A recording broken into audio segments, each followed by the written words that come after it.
जय श्री राम प्रेमी भक्तजनों, नाम जप में केवल दो ही बातों की आवश्यकता है।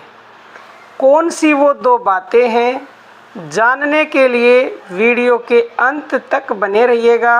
एक एक शब्द को ध्यान से सुनिएगा और अपने जीवन में उतारने का प्रयास अवश्य ही कीजिएगा।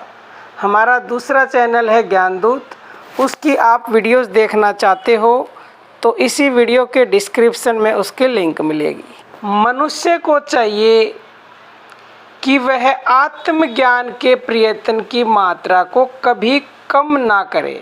कहने का मतलब यह है कि जिस प्रकार किसी मनुष्य के मन में कर्म योग की जिज्ञासा के उत्पन्न होते ही वह धीरे धीरे पूर्ण सिद्धि की ओर आप ही आप आकर्षित हो जाता है, ऐसा भगवान श्री कृष्ण ने गीता के अध्याय 6 के श्लोक नंबर 44 में कहा है।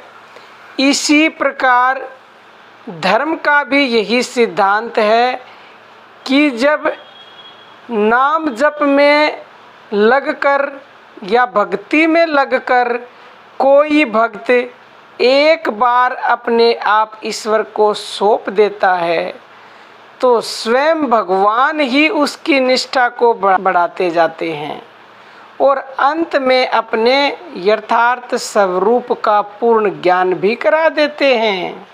नाम जप में केवल और केवल दो ही बातों की आवश्यकता है। कौन सी वो दो बातें हैं? एक है श्रद्धा प्रेम और विश्वास।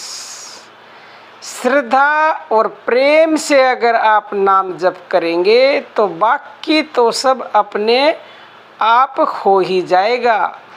क्योंकि अब आप ये भी कह सकते हो ना, आप तो ऐसे बोलते हो श्रद्धा प्रेम भाव निरंतरता अन्यता।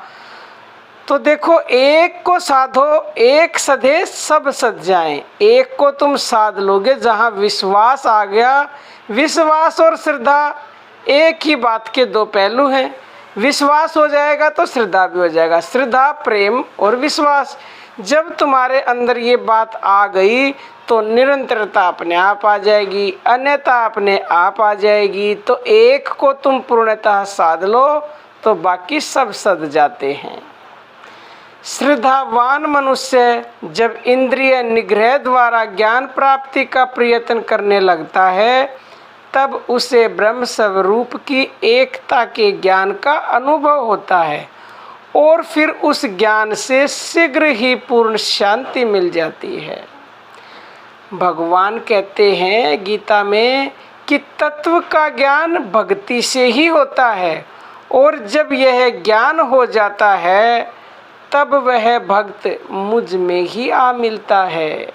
तो प्रेमी भक्तों, आपको बस दो बातें साध लो, बाकी सब सध जाएंगी और भगवान में ही मिलोगे। भगवान की ही प्राप्ति होगी आपको और जो आप अपनी सांसारिक इच्छाएं चाहोगे वो तो निसंदेह पूर्ण होगी ही होंगी। तो आज के लिए इतना ही। जय श्री राम प्रेमी भक्तजनों।